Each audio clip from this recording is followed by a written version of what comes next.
back to another episode of the Checkered Roots. We do appreciate you joining us from wherever you may be. Um, I'm still a little sick, a little nasally still, so I do apologize for that for you guys who have to sit here and listen to my nasally voice here for the next little bit. But thank you for clicking over. I've had a lot of people joining the channels here lately, so thank you to all of you guys. And then big announcement: in approximately a week, we will be doing a huge fall release for blackdirtracingco.com. So please make sure you check out all of that stuff and pick you up a hoodie, t-shirt. Might have beanies, bunch of new Halloween designs, a bunch of fall designs, off-season designs. So I'd be remiss not to at least mention it. But enough about me and enough about my stuff. Let's get into why we all came here. Tonight we actually have a fellow modified racer, so I'm excited to sit down, see what I can learn from him, see what his story is all about. So without further ado, let's get Mr. Kenny Haight in here. Mr. Kenny, how are you doing tonight? Oh man, I can't wait to get this thing started. I I know, love being on uh, just anything even similar to this. It's always a good time. yeah, I love dude, it. we're gonna have a lot of fun. No, we're gonna have a lot of fun. Well, let's not waste any time then. Why don't you start off by telling us a little bit about you, who you are, where you're from, what you do for a day job, what you race. I kind of spoiled it there, but let's get into it.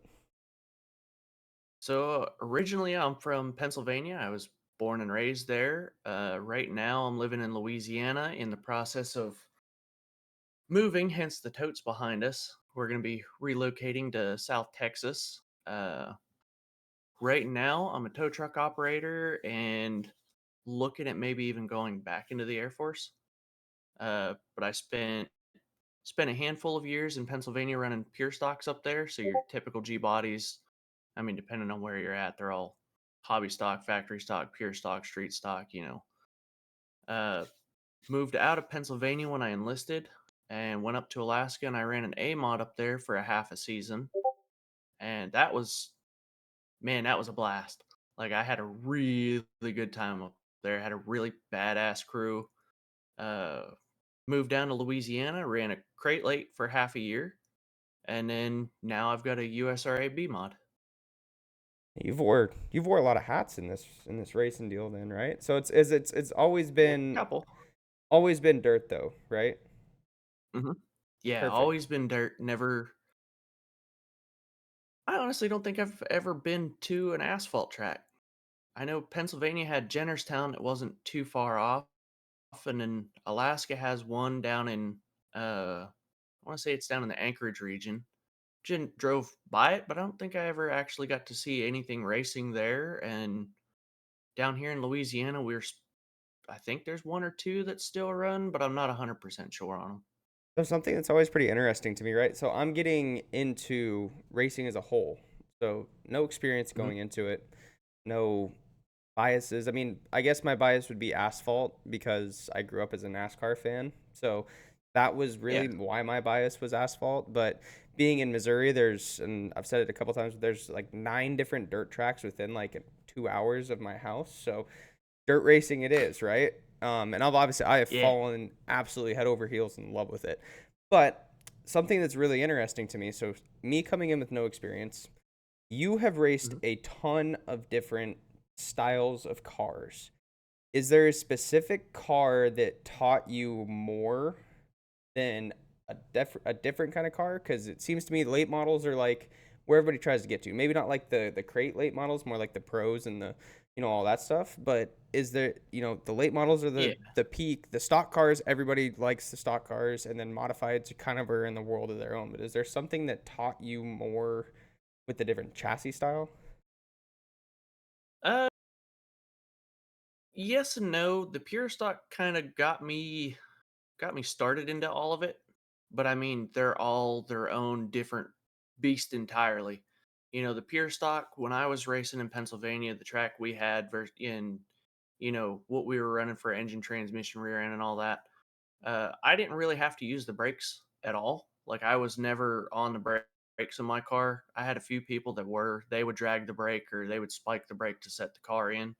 My car, I never had to. But moving, that kind of gave me the field of what I'm looking for. Kind of learn my racecraft off of it. We only ran one track, so I learned who I was racing with, kind of their tendencies, This guy always pushes in 3 and 4, and this guy always lets up too early in 1 and 2, or this guy's line is somewhere between the infield tires and the fence and maybe 6 feet past either one of them. So you kind of learned your wild cards. You got to build your racecraft off of it. You got to learn about your setups. Granted, at that time I was 12 through I think 16 or 17. And I mean, let's be real, when you're 12, how much are you actually paying attention? Sure. So, I didn't learn, I was around it a lot, but I wouldn't say I actually held on to a lot of that knowledge until probably my last year or two of racing. And then there was a pretty big gap. So I enlisted in the Air Force in 17, got to Alaska in August, and I didn't have a car of my own to run all the way up until 2022. I got my first ever start in it in 2021, but it was just for a feature. The track was pretty rough, and Marty was driving at the time, and he come off of the track. He was heated. He just got hit in the face with a rock, and it kicked his visor up. And the track up there is built out of nothing but river silt, so it's pretty dusty. It doesn't hold for nothing. It's like racing in your backyard, but worse. So he ate like 10 pounds of dirt, and he came in. He's mad. He's like, hell with this. I ain't running. I'm done tonight. We're load the damn car up. Fuck it. We're done. So I come out of the flag stand because I was flagging at that point, and I was like, well, let me run it then. Okay. Huh? Don't don't fuck with me. Are you actually gonna let me run it? Yes. And he's like already halfway out of his suit. He's got his shoes off. My wife wasn't even around yet. Like she probably up at the stands or something. She comes walking by as I'm putting a fire suit on. She's like, hey, whoa, whoa, whoa, whoa, wait a second. What did I? This is why I can't leave you go nowhere by yourself. And I was like, hey, surprise. I'm running the feature tonight. So this is jumping into a 4 bar modified. I was running a master built. And he actually had to walk me how to shift with a Falcon or a Bird or a Brant, any style Mm-hmm. aftermarket racing transmission. I didn't know how to do it yet. I had the concept and I kind of knew what they were like, but I never actually drove one. So I'm sitting in the car and he's walking me through it. And he's like, yeah, so push the clutch in, you'll start rolling. And then whenever you get up to, 3,000 RPM, let off the clutch and the gas and just float it back into high range. Okay, cool. So, I ran that night. There was only 4 cars to begin with. I hung around in third for quite a while, and then I finally self-spun going into 1 and 2. I panicked a little bit, pushed, and stabbed the throttle, and then that way overreacted and stabbed the brake a little bit and finally spun it the rest of the way out. So that kind of taught me a lot because I wasn't expecting, going from a pure stock where it squats and it pushes you back in the seat, kind of what I was anticipating out of a modified. And I smacked the throttle for the first time and it lifted the left rear and it dropped the right front. I was like, oh shit. So, a little bit of a panic moment, let up off everything all at one time. Well, it slams that left rear down and it picks that right front up. Well, that pushes you into the wall at that rate. So I was like, oh hell, okay. All right, calm down a little bit. We gotta be smooth here. And then coming down to run the late model was a whole new set of challenges on its own.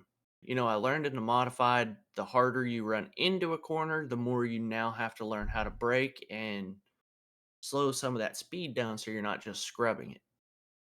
So we got in a late model, we tried the big tire game, and some of the best advice that I gotten from my buddy is, hey, you need to drive this thing into the corner like it owes you money. The harder you run it in there, the better it's gonna plant and the better it's gonna stick. Okay, we'll give that a try. First heat race, I got 4 laps out of 8. I come flying into the corner in turn one. I already had a nasty little push going on with the car, and I drove it in probably 2.5 lengths deeper than I was already trying. Well, that resulted in an even stronger push. I jumped the cushion sideways and I hit the wall with the rear end of the car, smacked it with the front end, and then came down to the ground. So work on the late model a bunch throughout the half season that I had it, and Louisiana half season is like everybody in the Northeast is full season. We Yeah. get a lot of racing down here. We're racing March to October. So I'm working on the car all season and I can't get rid of this push. I can't figure out how to drive it. In the modified, it came natural to run the gas and the brake at the same time. But when I jump in the late model, I went back to driving like I was in a 3-speed in my pure stock. I had my foot hovering over the clutch, even though I knew it didn't matter. So that I just never really got comfortable in it. And we came to a crossroads where I was either junking stuff every weekend or, if there was a B main, you can bet I was in it if I didn't wreck out of the heat race.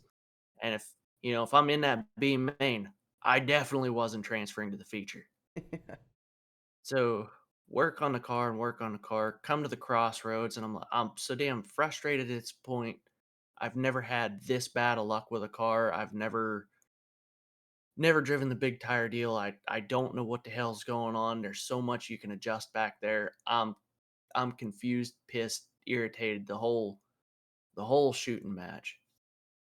And at that point I was already looking at taking some time off and going back home anyways to Pennsylvania. And I called up my buddy and I was like, "Hey, look, if I bring this damn car home, will you help me go through this thing?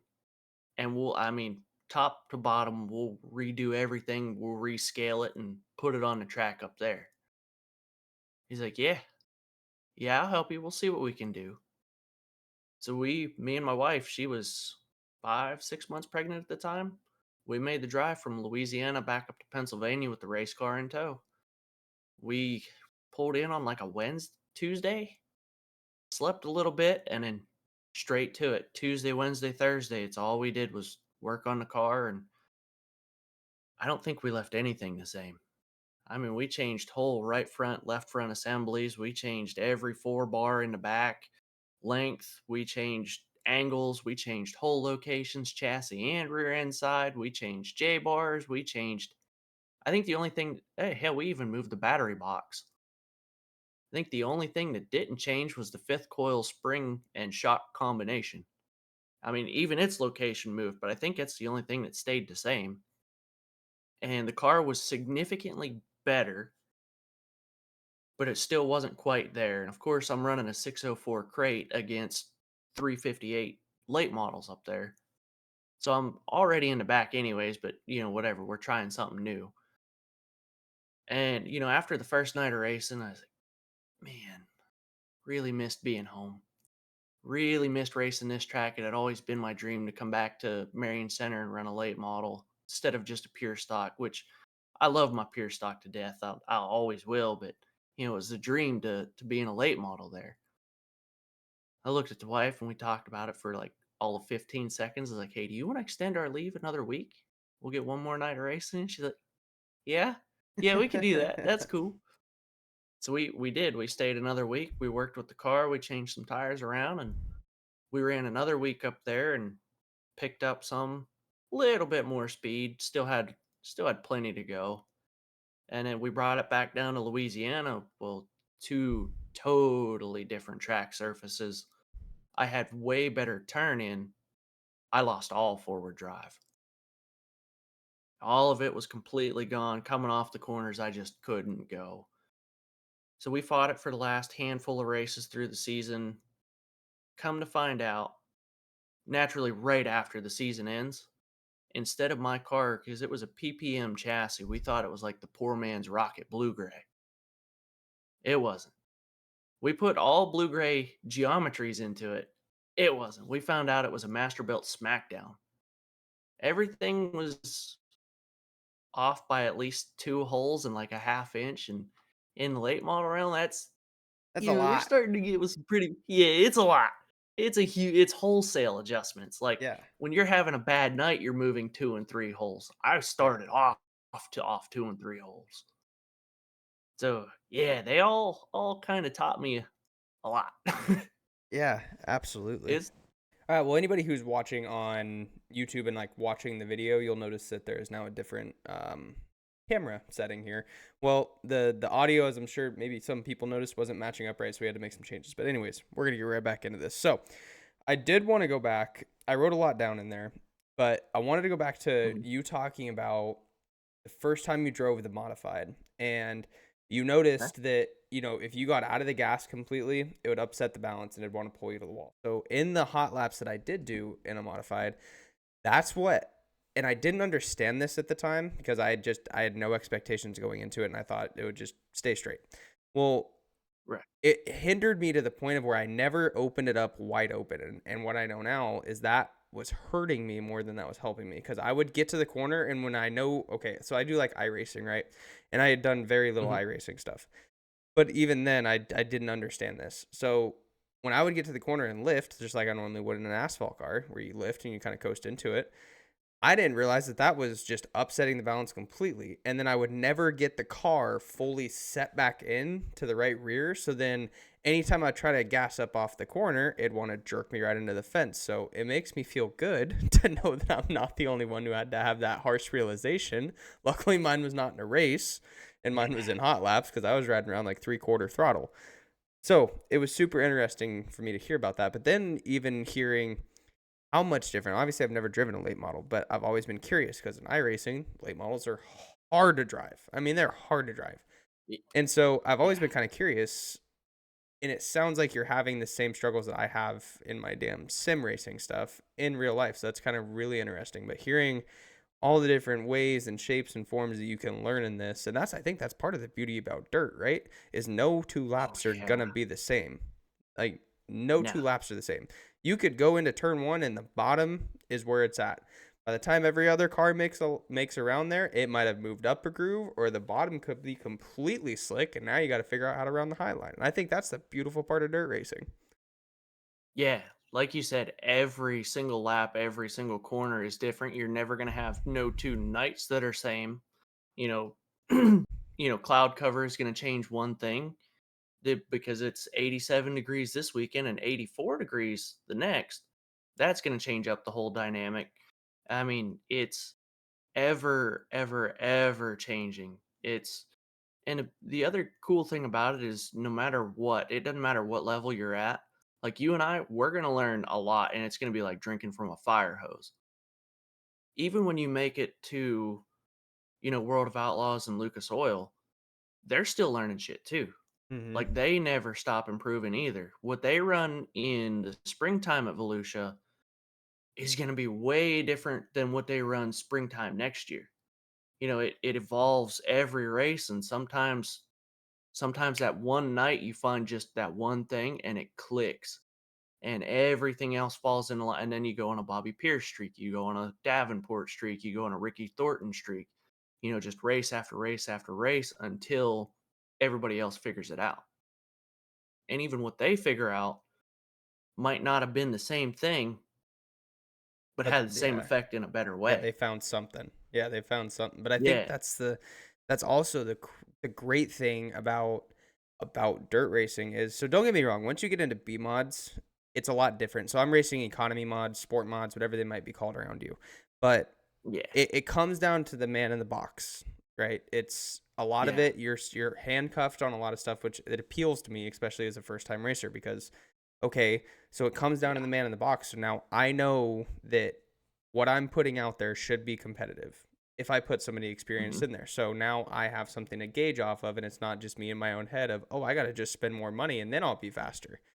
But Yeah. even once you get into these more series where the rules are a little bit looser, the line that you toe might be a little bit thicker, the gray is a little grayer. Even once you get into those, with like what you said, everything is different for everybody, and it still Hmm. comes down to the man in the box. And why I say that is I was watching the Lucas Oil Late Model Nationals, was that last Saturday, and I think so. whoever won it, I cannot remember his name for the life of me because I'm very new to getting into all that stuff, but he found on the bottom towards the end of the race, I mean, there was 9 lead changes in the first 50 laps or something like that. Like, it was great racing. But then the last Yeah. 20 Oh yeah. laps, whoever ended up winning it put 15 seconds on the field because he found a bottom line that nobody else could run it like he could. And that's the great thing Hudson. about it.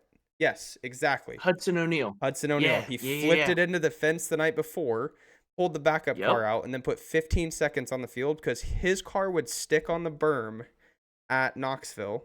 Yeah. Nobody else's car could do it, or he figured out how to do it and nobody else could figure it out. But you see that, and even in these weekly series of one guy will figure out just the right spot to rip the lip, or one guy will figure out Yeah. just the right spot on the bottom, where it's still, he might have not as expensive of a car or not the best parts, but he still beats the guy who bought the $60,000 car because he found that one little Yeah. thing that just made him better for that week. Maybe the next one, maybe the next one, maybe the track prep changes, and now nobody knows what's going on. Yeah. And I mean, we've had our fair share of nights down here that's just like that, where, oh, I wish I could remember who it was. The Louisiana folks, they'll know, but there was a night where homeboy just said, we were just driving it in as deep as we could and pitch it off in there. Cause it might stick, it might push, it might be loose, but it changed every single lap. They didn't just genuinely had no idea what it was. So they just drove it in there and yarded it off and said, well, either it's gonna hold or it won't. But I mean, even with I can wheel a 2025 Longhorn modified to the back just as fast as I can my '05 Dirtworks. Yeah. Catch me at the back of the B main, son. Let's go. I could spend 60 grand to get there, 13. Choice is yours. But I mean, yeah, even, like you were saying, it is restricting, which is pretty well appealing. And at first I was against the 3-link deal just because I became the 4-link snob because that's what I ran first and I had Right. really good luck in it. And I was like, no, man, 3-link, no, that's like street stockish, Sure. don't get me wrong, I like my street stock, but that's street stockish. That's not modified. And then I started looking at everything. I looked at chassis and I looked at rear ends and I looked at, parts to build a 4-link car and oh shit. No. No, the Yeah. wallet said, we ain't doing that, homeboy. Right. Either B mods or we ain't going at all." And I was like, "Yeah, I guess we could give this 3-link thing a shot. We'll take a look at it." And yeah, we never really actually did get to look at the whole 3-link thing. We've had a whole series of things come up over the last year. It's been a good time in Louisiana. But one thing that I would tell you to keep in mind is you said about you should be able to put somebody that's typically a front runner in your car, and it should be decently competitive. There's some truth, but some fallacy to that at the same token, because the way you drive your car is going to be different than the way that I'll drive your car, which is different than the way Bobby drives your car, which is different from the way Jeff drives your car. All four of us are going to get in the exact same car, and we could all be like 6 tenths off of each other. So it's, if you get somebody with a similar driving style, luckily I was pretty similar to Marty whenever I ran his modified in Alaska. And, I just, I also had the benefit of watching his car on the track for 3 years. But, we already had a similar driving style. Plus, I didn't know how to trail brake. So he got to teach me all that. Granted, he was out of state at the time. So he's trying to do this over the phone. He's like, I see you on live. I need you to back up like one length and brake just a little harder. Okay. Yeah, I think we could do that. And sure enough, I turned around and I won that night. And that was my first ever career win between anything I've ever raced. Wow. And we figured it out over the phone. That's you spark a memory. So it was probably the third week that I was helping out in the pits. So I'm still just drinking through the fire hose and even trying to understand what Oh this is. And but I do remember that somebody had junked their car in the heat, and Dalton, one of the other guys I help in the pits, was pissed at his car that night. Just had too much rear steer, too much rear steer, too much rear steer, too much rear steer. And he said, screw it. I'm not running the feature. I'm not going to go out there and do this. Well, this yeah. guy ends up coming up to me. He's like, hey, can I run your car? Like, I need the points. Can I run your car? And he's like, yeah, dude, take it. Well, they disappear for 2 hours because, I mean, there was a huge gap. It was a huge show, like a big gap in the night. Well, they disappear for a while, and then he comes back, and he's like, dude, everything on my car is different. And he was fine with it because he's like, it's not whatever it's doing now is not working, but it's Yeah. 155% different now. Like, they did all sorts of different stuff. Well, then that guy went out there and he drove it really, really well. But then Dalton got in it and could not keep it from just completely spinning. As soon as on entry, just spin. And so that's what it sparked my memory though of how different people can drive the same exact car. So I know what you mean there. Yeah, even with a similar driving style, it could be, I don't like my left rear the way I did that drive right front, it just drops way too hard. And, even with a similar driving style, it may not work. Sure. Yeah, that's one thing that everybody likes to go to is, oh, well, yeah, I got this guy. He's like 75-time track champion. I've got him in my car. We should be gold now. And guess what? They're at the back of the B main racing for 13th with me. Right. No, absolutely. So it's just something to one of the greatest things I ever heard was stay in your own notebook.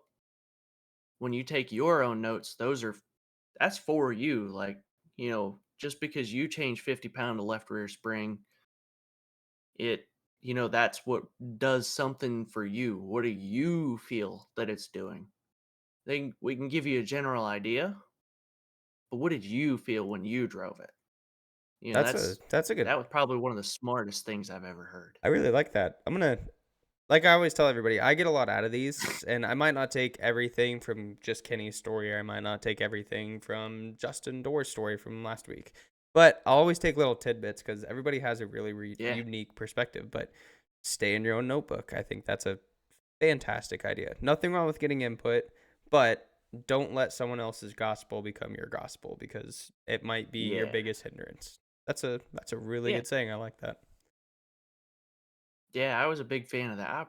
I found that one on TikTok somewhere, and I want to say it was one of the somebody has a racing school, and I can't remember exactly what it is. I'll probably scroll by it like a little later tonight. Yeah. Text you here in a little bit. Hey, I remember it was this guy. Yeah, absolutely. Absolutely.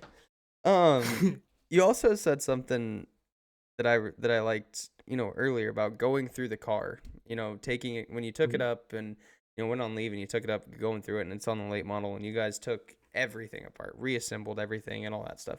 So when I bought my car, that's still in a pile of parts in my garage now. I made it a point to me that I learned with my hands. I could watch YouTube videos. I'm as good of a YouTube mechanic as the next guy, but Yep. I don't learn well reading. I don't learn well just watching someone do it. I learn best with my hands. So when I bought my Yep. car, I have completely, and I mean completely dismantled this thing to where it is literally a frame sitting on four jack stands. And I mean, I'm going to replace a lot of the parts because it needs it. It's sat for a really long time. But I think that Yeah. that is probably the most valuable thing that I will get out of, if I get nothing else out of this. I at least now know what every part, not every, what most parts on that car are Yeah. even called, but more or less where they Yeah. go. Have a brief understanding of what they do. I'll have more understanding when we start going back together with it. But I think that Yeah. it sounds like that helped you. I mean, though you guys were Yeah. off by 2, 3 holes and half an inch here and there, which I'm gonna struggle with the same because my car is not even made anymore. It's a J car, and they don't even make them anymore, and nobody really Hey, has. actually, I know a few people. Do you, my man? Yeah, I'm I gonna do. need. We're definitely gonna be talking after this. Because like that's what makes it hard, right? So when you thought it was this one chassis Yeah. and you set it up one way, then and it's not that chassis, the car is going to be upset. Yeah. So, and I didn't understand that going into this whole racing deal of how much that matters. So when people are like, "Well, they don't know what chassis it is, that's why it's cheap," and I was like, "Well, I don't care. It's a race car. I'm gonna go buy this race car." Yeah. Now I understand why that matters. Yeah. But It changes all it can change a lot. It doesn't always, but it really can. It can change your whole world. yeah, I It's guarantee cool. it. No, I guarantee it. Like even what to start with on a spring rate, or hey, this is a good starting spot, or hey, for your weight jack, here, this is what I would Yeah. try to shoot for, or just a starting point would be awesome. Percentages when you put it on the scales, Percentages, even after you get it all put together. exactly. I mean, just from what I knew in my pure stock days, I was texting a buddy of mine down here. I was like, "Hey, when I go to scale this thing, where should I be at? Should I be at like 51, 52% left and like 52% rear? Because that's all I've ever known." Hmm. And he goes, "Oh, buddy, you're looking at like maybe 53, 54, and potentially up to 55 Yeah. because my Dirtworks is actually still behind the rear panhard bar. I don't have the J bar in front of the rear end on my car. So, Really? everything, yeah, it's an old chat. I think it's like '05, '06 ish. Yeah, I think mine's early 2000s, but mine's in front still. Yeah. Yeah, see, mine's behind, so I've got a different ball game to play with that already. And in my mind, just because I don't know a whole lot, it's the same thing in a different location, so I don't really understand how much yet that could change the car. But from what I've understood of other people talking about it, it makes a difference. It makes a pretty big difference. Yeah, for But sure. again, it's that stay in your own notebook thing where he likes 54% in his car, and this guy only likes 52, and I'll probably like 57 or something way out of the ballpark compared to everybody else. Right. Yeah. It's crazy, man. No, it's crazy. So, I don't want to get completely, out of left field on here, but it sounds like your wife really likes racing. If she was down to take another extra week, maybe she likes the vacation, but if she wanted to stay and watch you race or hang out, it sounds like she's at the track with you often. Is she pretty big into it? Is that something that you guys share together?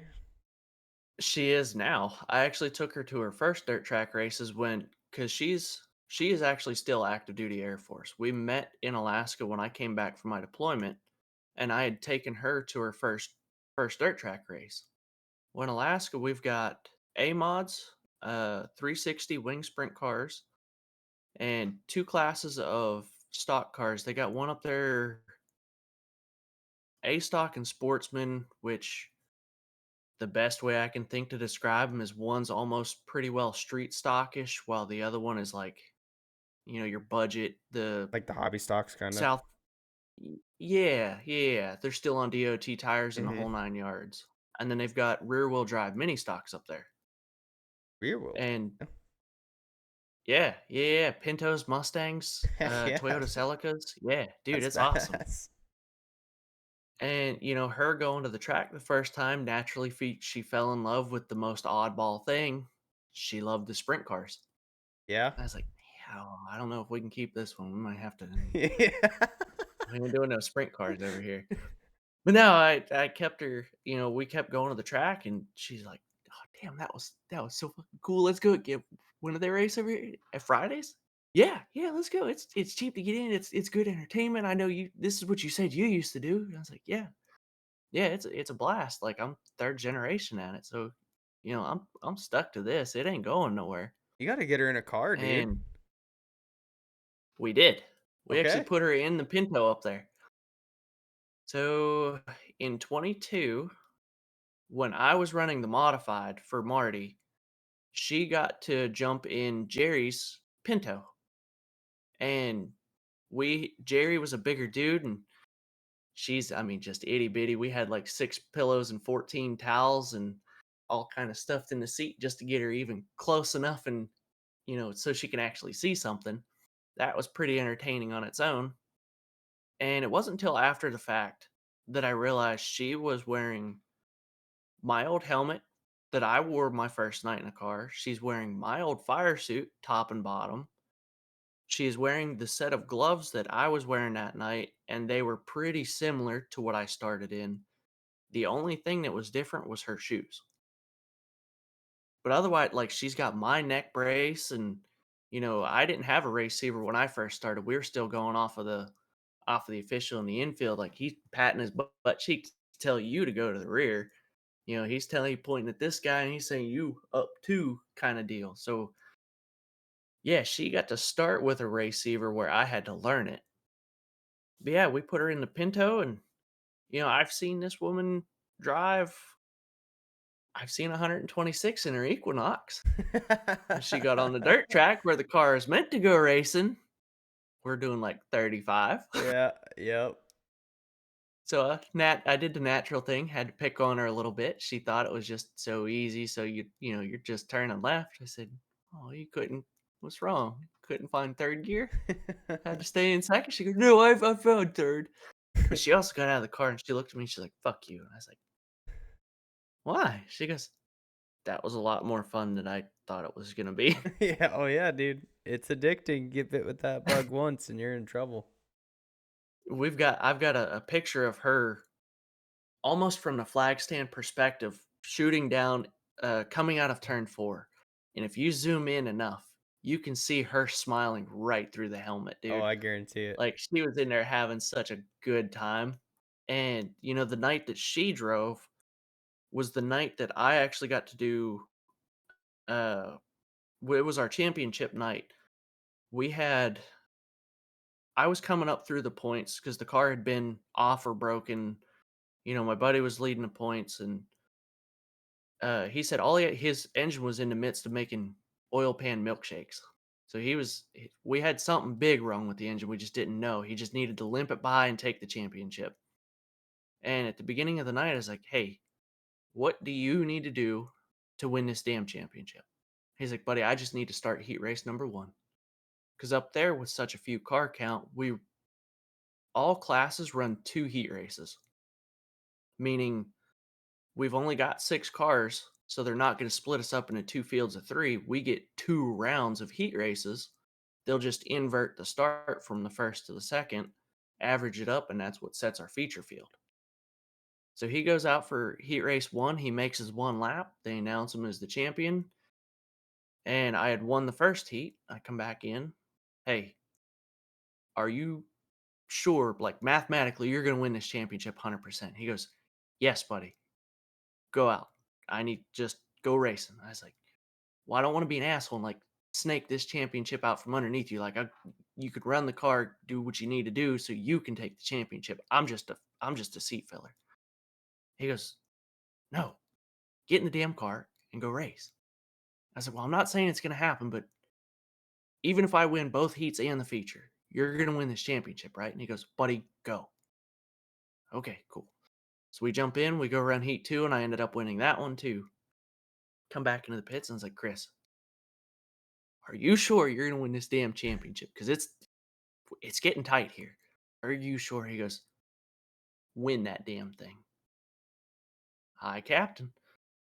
Started on the pole and never looked back. We threw a brand new set of Hoosiers on for the weekend, and the car was just set to kill anywhere I needed it to be. It just pitch it off in there, drag the brakes a little bit, stuck and gone. And, like I said, that was the night that she was racing. She was actually up in the tower recording me race when she got called down because the announcer knew that she was up there recording. She's like, "Caitlin, you need to come on down." So she jumps out. She's like running down through out across the track. And yeah, we got a picture of both of us in fire suits in victory lane. And man, it was awesome. That's super cool. That's just one of them things that you never saw coming to begin with, much less, you get to see it after the fact and you've got a nice still image of that. It was badass. You can't really ask for anything cooler than that at that rate. No, no, I'm really looking forward to that. My kids like racing. My wife likes NASCAR now, but never even contemplated or knew what racing was before she met me. But getting her up to the track and getting the kids up to the track, and I'm hoping that I can build on some of those memories and have some of those of my own, dude. It'll be a lot of fun. So you're heading to San Antonio now, or South Texas, somewhere down in there. Yeah, San Antonio. You're gonna be going racing down there, I take it, correct? Taking everything down Mhm. there with you. What is That's the the hopes. what's the future plans? Are you planning to, stick and run your IMCA slash B mod, or are you gonna ever try to move to a different class, or what's kind of the future look like for you? So while the wife is still enlisted, we're constantly in a gamble. We never know when we're going to move. And through looking at a lot of the rules, I think sticking with a modified is going to be the best because a factory stock rule set can vary from way over here to way over here. We really don't know what could happen. You may end up spending like an extra 15 grand just to be legal for this one class, but then 99% of that you can't use when you move to another location. At least with the modified, like I said, I'm set up with a 3 link now and it's got a Ford 9-inch in it. and I have a couple of Saginaw 3 speeds. The cage is big. It's the inch and 3/4 cage. So if I really wanted to, right there makes it Northern IMCA Northern Sport Mod legal.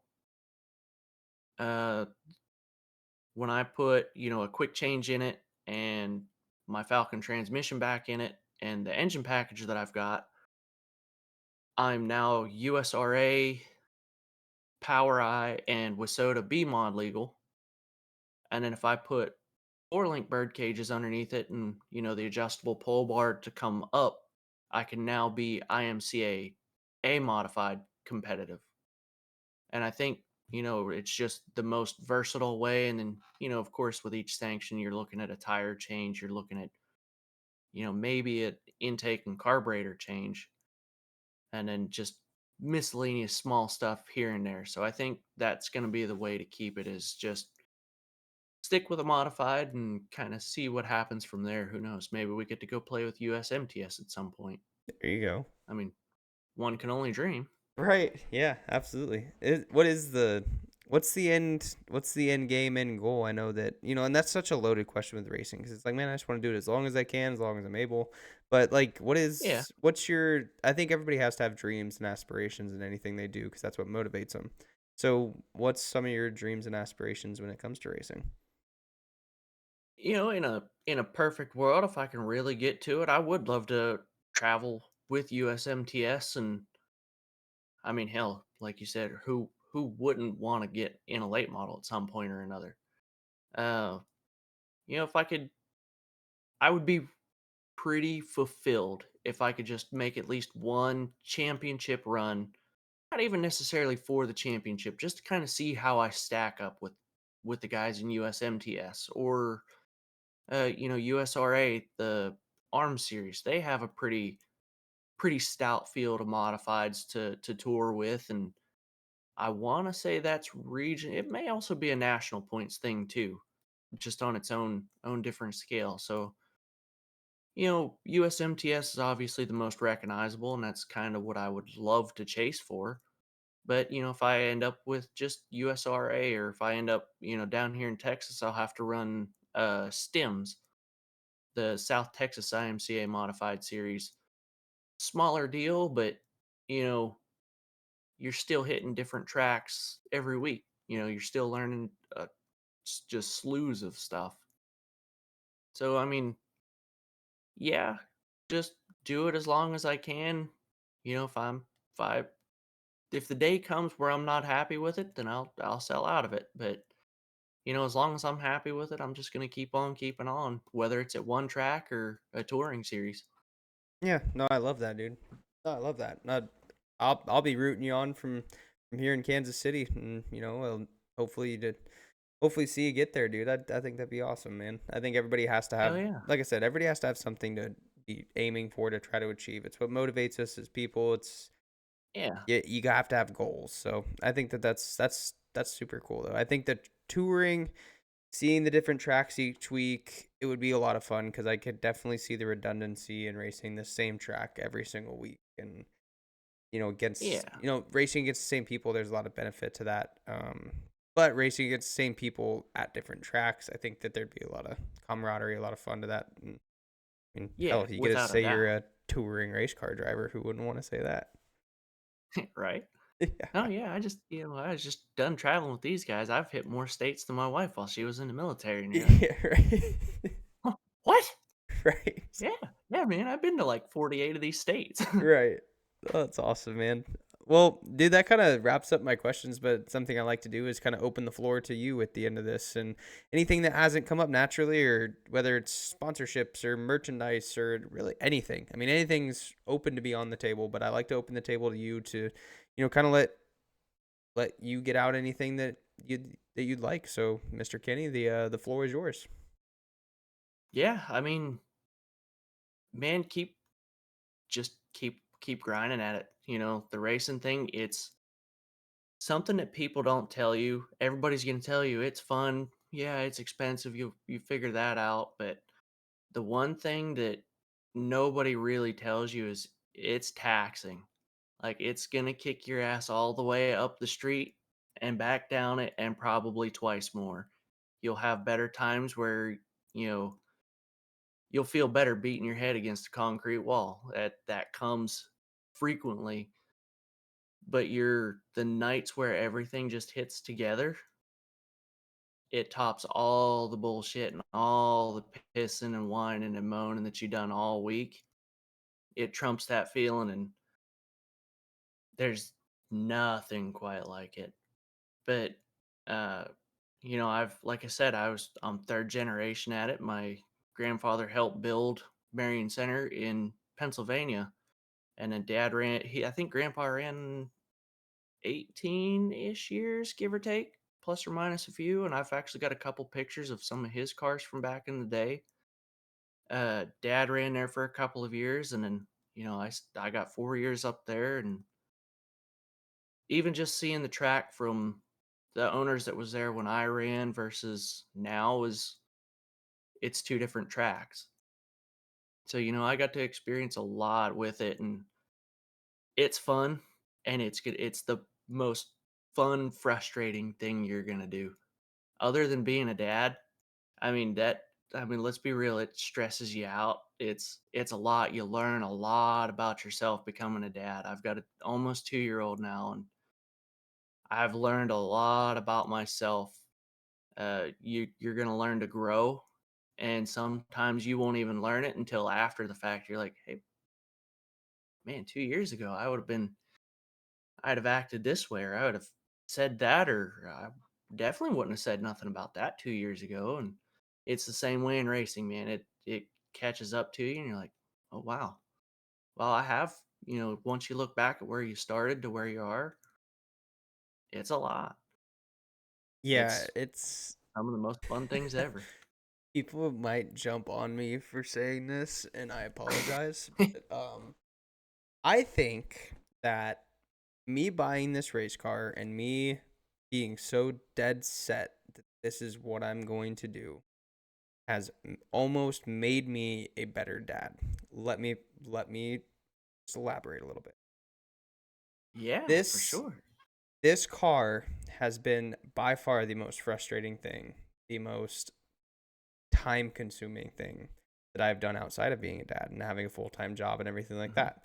But with that being said, it has taught me to be disciplined, to mhm. no matter how tired you are, no matter how much you don't want to go, like right now I'm painting it. I'm painting the frame. So as much as I didn't want to get home from work today and go sand, do a final sanding so I could go on with clear coat, as much as I really didn't want to do that, have to. But what that also Yeah. does, it I know that I have work. Once the kids go to bed, I am going to be working. I'm going to go into the shop Mhm. and I'm going to start working.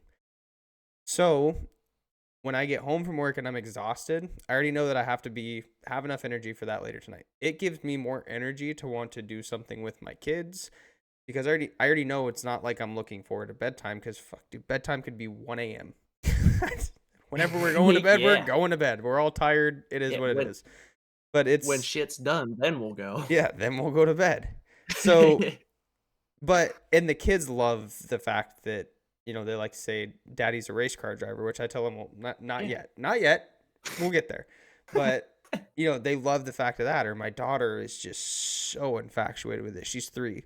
My son, who's 5, he's in a little video game phase, but he still thinks dad's a race car driver, and that's pretty cool to him. So, but my daughter loves to Yeah. just go out there and sit in the car. There's not even a seat in the damn thing, and she just wants to go sit in the Yeah. cockpit and just hang out with me. And she'll take a wrench and go start beating on stuff on the car, and it's just like whatever. At least you're out here. Yep. So, but Yeah. it has. I really do truly believe that to a small extent, it has forced me to grow as a person because of the Mhm. commitment I've now made. It is basically another full time job, but it's something I can Yeah. include my family in. Yeah. No, I don't disagree with you at all. Becoming a dad is already one huge commitment. Getting married is a huge commitment. You know, Racing is a huge one too. Whether even if you're just a small timer, you race once a month, there's still a lot of preparation that goes in just from racing one night, even when the car comes home in one piece. Sunday for me is wash day, and that means we're pulling the body off and we're out there with a pressure washer for the next 2, maybe 3 hours. And down here in Louisiana, I didn't have a pressure washer, and we didn't even have a spigot on the house to even use a garden hose. I was going down to a damn car wash. I was spending 25 and $30 at the car wash. Yeah. Like, that's a lengthy amount of time. It's $3 for a car wash. I'm spending 30. Right. So that's, you know, the body's coming off. We're in there for a couple hours with the pressure washer, and then we're already looking at how bad did I junk anything tonight, if anything.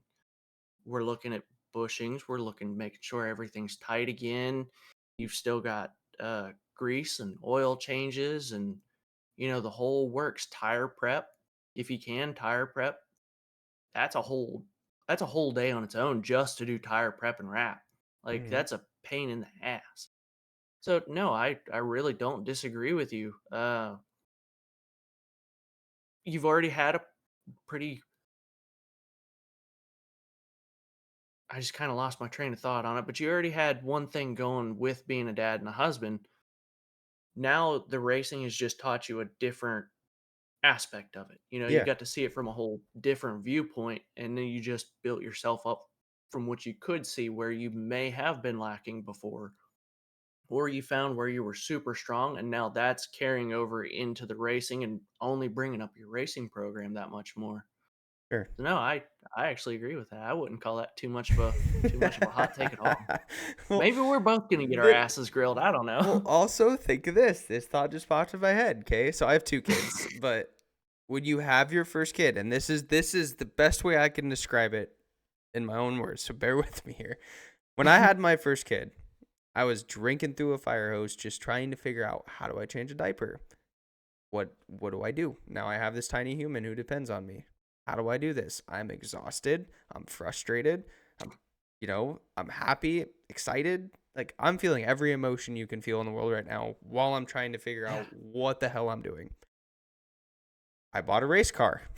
I had no idea what I was doing. yeah. I'm trying to Throw that figure wrench into the mix. Yeah, I'm trying to figure out what I'm doing. I'm exhausted. I'm frustrated. I'm excited. I'm happy. It's the correlation, and it is in no way, shape, or form is it not as much work as having a kid. Nobody take that. But Yeah, no. the feeling of it, of like I am drinking through a fire hose trying to learn how to even disassemble a race car. It's the late nights when your kid wakes up at 2 in the morning. You're like, God damn it. Well, I just got the kid. when you're out in the shop at midnight and you got to get up for work at 4:30 and you're just trying to get the damn body sanded, you're pretty Yep. frustrated and exhausted. So maybe there's a little bit of a correlation. I don't know, but maybe that's a stretch. Yeah, whatever.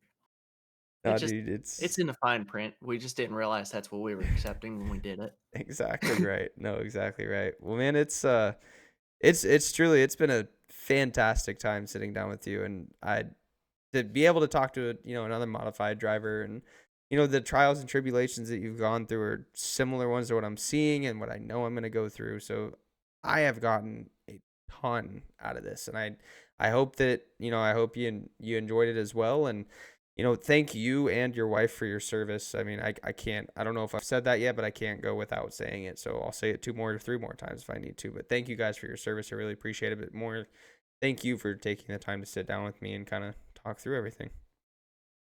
Yeah, I mean, thanks for having us on. Thanks for having me on. But I know my wife would say the same thing. We genuinely appreciate all the support from the local communities of the bases. Like, y'all really kind of help us along, even when you don't think you do. The civilian population, it really helps drive along the military. So we appreciate every ounce of support. And I mean, I'm out now, but like I said, I may go back in. I was looking at a few options, so we'll see. But No, yeah, we genuinely appreciate the support, and like I said, thanks for having me on. I enjoyed that. I love this. This is awesome. no, dude, This is a absolutely. good time. No, absolutely. No, thank you so much. Well, good luck on the big trip to get down to South Texas, and hope everything goes smooth. And we'll be checking in to see how everything's going, man. I appreciate you coming on, and have a great rest of your night. Thanks, boss.